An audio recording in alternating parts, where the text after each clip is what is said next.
Now our next guest is a two-time All-Star and All-Ireland winner with Armagh and considered one of Armagh's greatest ever footballers. However, his greatest battle was perhaps off the pitch as he dealt with a gambling addiction throughout his playing career, and he's spoken so eloquently about it. Oisin McConville, good morning and thank you so much for joining us. How are you doing? Thanks for having me.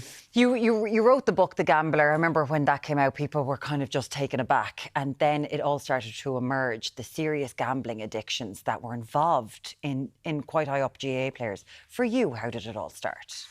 It started very innocently. 14 years of age, walked into the bookmakers, had a bet on the Grand National. When I walked in that day, it was very acceptable to be in there. The place was packed.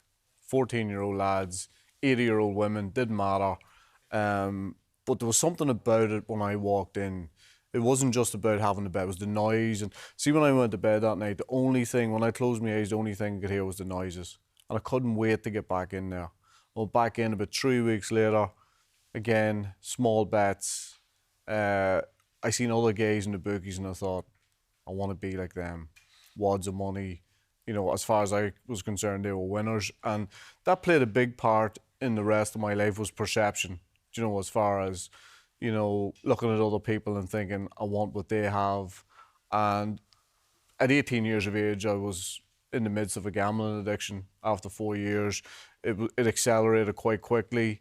People want to talk about the money end of things, but it was everything I had, no matter whether it was small amounts, big amounts, and it was compulsive, so it was all or nothing for me. And as I say, by the time I was 18, every single day, every single penny I had, started beg, borrow, steal, hook, scam, scheme in order to feed the addiction.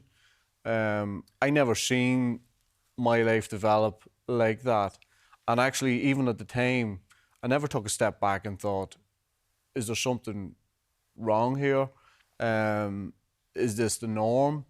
And I suppose, when you're not speaking to anybody else, all of my thoughts were internal thoughts. So when I had those internal thoughts, I thought, you know what, it's something that'll pass, it's a phase. And that phase never passed because it just got worse and worse. Like, you're an inter-county player, you're winning All-Irelands, winning All-Stars. Like, so many people would have looked up to you, trusted you.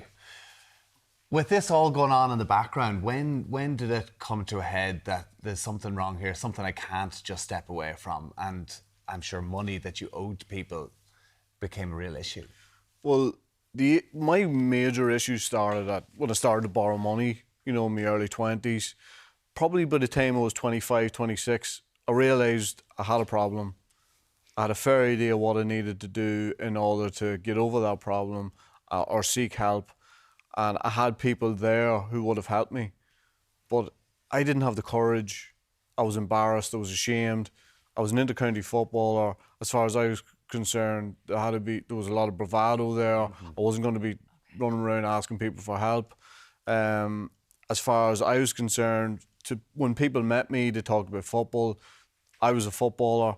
I didn't want them to know what was going on in the background, so I played up to the football thing a lot. And that probably covered my ass for a lot of years.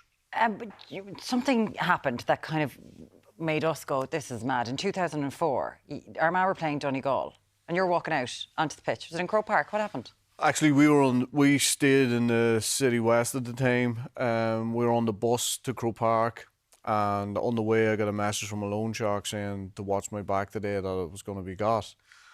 Now, when I went into Croke Park, when you go into Croke Park, Tommy, you go around and you walk around the pitch, even though the pitch is the same way as always is. You walk around the pitch just to make sure you're familiar with it and have a look at the surroundings. But when I went out, the first thing I did was I scanned all of the top deck of the Hogan and the Cusack stand, because I thought there could be a sniper there. You know, now I understand those thoughts now when you say that to people, and I can laugh about that now.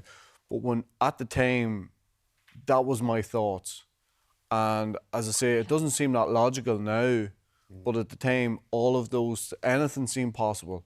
I wasn't living in the same world as everybody else was living in. It was a complete fantasy world, and all of that played a part in it. But that was the first time I was ever really properly scared. And that was the first time that I felt as if gambling had affected every single part of my life. And the last thing I thought it had to affect was my football. Yeah. Because it seemed sacrosanct. Because it was the only place where I felt sort of comfortable, or I felt as if I could add value. And once it started to encroach on that, I knew there was a serious issue. So what did you do? Who did you speak to? How did you turn it around? Well, I suppose, you know, I have a very close family at home. Now, I had done everything in order to push everybody away. I had good friends, teammates, constantly asking me, you know, what's wrong? Have you got a problem? A lot of people were not aware of exactly what the problem was, but there was a dramatic change in my behaviour. So I'd gone from somebody who was pretty outgoing to somebody who was very much into themselves. But you throw me into a change room, you throw me out on a pitch, I would exude confidence, all the bravado, all those sort of things. But my brother and sister helped me out initially. I ended up in a treatment centre in Galway, spent 13 weeks there. That was 2005 to early 2006. And I had no idea, like when somebody said to me, you're addicted, I said, aye, grand. But I didn't know what that involved. Yeah. I didn't know, when I went into treatment because I was beaten. There was no fight left in me.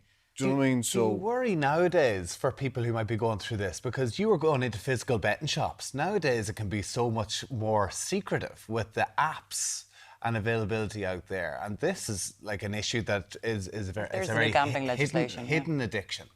Well, I suppose I would have tried to keep my addiction hidden in that I would have travelled around different towns or different things. So I would have constantly moved around. But obviously, you know, it is a lot more hidden now because of the fact that we have a casino in our hand. Whenever we want to gamble, we can gamble. I suppose the thing about, there's two things about, there's more accessibility, there's more people gambling, the demographic has changed. Like women in gambling now is a huge thing. Women between the ages of 25 and 45. And I suppose the other thing is, let's say I was to say to myself today, it's a really good idea for me to go back gambling, which is not, by the way. But anyway, if I said that, I'll probably have to go to a bank machine, take some money out, find the bookies, walk into a bookies, write the docket out, hand it to the person behind the counter. So there's little stages there where I can go, hold on a second, this is not, remember where this brought you before. You think of somebody who's gambling online. It takes, 20 seconds to download an app, another 20 seconds to get a bet on. You don't get time to, so long-term recovery for people who are trying to get away from gambling and their addiction has come through the phone or the internet or a tablet or whatever. It's so instant, it's so accessible. The things you can gamble on are varying. A lot more varying. Like my thing was horses. You have roulette, you have everything. Yeah, exactly. Yeah. Bingo. You can bet on the Met Gala now. Bingo, like you can do anything. There's the lottery, there's scratch cards, there's all of those things. And people are getting caught again. And as I say, women are in gambling. That's a massive trend that we see building and building. And it's been gamified as well online with things like this. If you want more information, gamblingcare.ie, there's helplines on screen as well, because obviously they're meant to be introducing legislation. There was a lot of controversy over that it didn't go far enough in Ireland, because there's, you can opt out or put your name on a register with certain gambling places, but you can get around that really quickly. Like it seems really nefarious. Yeah, look, I think we needed legislation, we need regulation, and as much as, we can pick holes in it, I suppose it's a starting point. Yeah. And for people who are in bother, first of all, Gambling Care is there. The Gambling Awareness Trust had the foresight to realise there's no help for people who have a gambling addiction. That help is there now. Yeah. The helpline is 24/7 because, see, addiction, it's not Never 9 to stops. 5 Monday to Friday. It could be any time, and with, as you say, with your phone, it's those dark, quiet moments where you have that bit of time with your phones where you do the Fair play damage. to you for always talking about it. Yeah, you're amazing in talking about what you've gone through. Yeah. Now we Now- want the same sort of honesty on what you make of the He's actually going, don't. rules. You just said don't. He kept on trying to talk on. We're not talking about the new rules, lads. Give us your opinion as what would be a player, a viewer, and a manager. Right. Well, most importantly, right, people said to me last year, we need to do something. Yes. Now, people weren't that bothered what that something was. They just wanted to see more entertainment. Yes. A throwback, okay, to where it was 80s, 90s. Even When though you when you worked look your back head in those years. Yeah. Thanks, Tommy. But So entertainment-wise, I think anybody who's watched any of the opening National League games will realise there's a lot more jeopardy, a lot more chaos. People like that when it comes to sport. Brilliant. Yeah, as a manager, it's a nightmare. players as well. Players adapt. Yeah. Players adapt. If you tell a 16-year-old lad he can't come out of his own half, he'll do that. Yeah. You tell a 34-year-old lad that he can't come out of his own half, having done that for 25 years, it's a bit more difficult. So, but as a manager, that control that we see in certain sports, that sort of has gone away a little bit. And do you have a naughty step for the players? It's time to wrestle that. It's time to try and wrestle that back a little bit. You'll be losing the your players hair are grand. It's the managers and coaches that have the real stress. Losing the plot on the sideline. Listen, Oisín, thanks so much. Thanks, Good to catch up with you again. Please check out gamblingcare.ie or the helpline 1-800-936-725.